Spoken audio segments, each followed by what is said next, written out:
Guys, তো আজকে একটা বই নিয়ে এসেছি, চাষাবলী ডাইজেস্ট নম্বর 4। তো আমার কাছে এই বইটি আর একটা কপি আছে, সেটা কভারলেস আছে, কিন্তু এই বইটা একজনকে দিতে হবে। তো আমি তোমাদেরকে দেখাচ্ছি ডাইজেস্ট নম্বর 4। কিন্তু ডাইজেস্টের আমি বলবো চাষাবলী 1 থেকে 10 এবং 15 আপ টু 20-25 অবধি বইয়ের গল্প কিন্তু সেম, মানে ভালো গল্প, নতুন নতুন কাহিনিকে তুলে রেখেছে। তারপরের গল্পগুলোই যত ডাইজেস্ট এগিয়েছে তত ভালো নয়, মানে অন্য এখান থেকে ওখান থেকে নিয়ে ডাইজেস্ট বানিয়ে দিয়েছে। তো যে সময়কার বই সে সময় দাম ছিল 15 টাকা, বাজেটের ট্যাক্স, ঠিক আছে। এটা দুর্দান্ত গল্প, কিন্তু এটা গব্বর সিংয়ের কাহিনী। গব্বর সিং কী করে বাজেটের ট্যাক্সকে চুরি করে এবং বিরাট দামে বিক্রি করতে যাবে, তারপরে ওর কী ক্ষতি হবে সেটাই হচ্ছে দেখার। হামলা করতে যাবে সাহু, এখানে ছোট্ট করে গল্পটা করা আছে, এবং ও পারবে না যখন আবার ধমাকা সিংয়ের কাছে যাবে। আমার এই দুটো ক্যারেক্টারকে দুর্দান্ত লাগে, গব্বর সিং এবং ধমাকা সিং। এদের ফ্যামিলি কে এখন অবধি আমি জানতে পারিনি, তোমরা যদি জানতে পারো তো জানিও। চালাক ববিরা, অনেকগুলো গল্প আছে।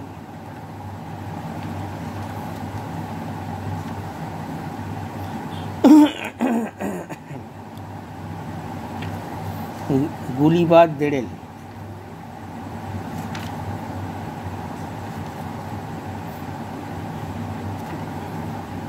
ঠগের সাজা,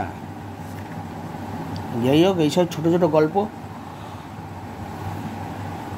চাষাবলী এই বইগুলো আমার খুব সুন্দর লাগতো। এটা আমি একজনের কাছ থেকে, দিদির কাছ থেকে এক্সচেঞ্জ করে পেয়েছি। যখন এক্সচেঞ্জ করলাম তখন আমার কাছে কভারলেস ছিল, আমি জানতাম না ডাইজেস্ট নম্বর কত। পরে যখন পেলাম আমি দেখলাম তো বইটা তো আমার কাছে অলরেডি রয়েছে, সামান্য কভারের জন্য আমাকে আবার রিপিট একটা বই দুবার নিতে হয়েছে। যাই হোক, এটাও আমি একজনের জন্য রেখে দিয়েছি। এখানে দুটো সাবু দেখাচ্ছে।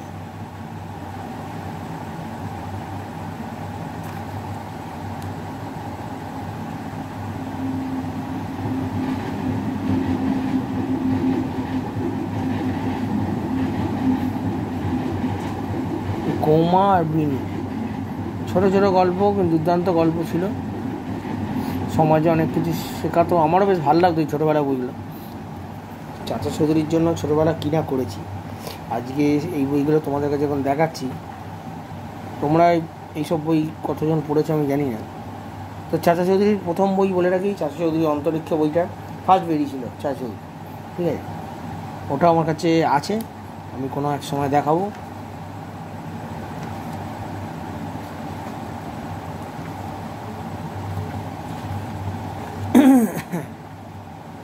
চাচা চৌধুরী ভাই সাবুর চা, অনেকটাও গল্প আছে, কিন্তু তোমাদের অনেকগুলো গল্প আছে। লোহার ট্রাকে, এগুলো ছোটো ছোটো গল্প, নাম মোবাইল। দেখো এই বইগুলোর মধ্যে সাধারণভাবেই গল্পগুলো ধরো চোর ডাকাতের কাহিনী নিয়ে ছোটো ছোটো করে করেছে, কিন্তু এর মধ্যে তুমি পাবে না কোনো মোবাইল ইন্টারনেটের আধুনিকতা নিয়ে। এখন যেমন উঠেছিল তখন কিন্তু স্টোরিগুলো প্রাণ খুব সুন্দর সাজিয়েছিল। আমি অনেকেই এর ব্যাপারের উপর ভিডিও বানিয়েছে, বাংলায় কজন বানিয়েছি জানি না। প্রাণকে কতজন ভালো লাগতো জানিও। চ্যানেলটিকে সাবস্ক্রাইব করো, ছোট্ট করে একটা ভিডিও করো।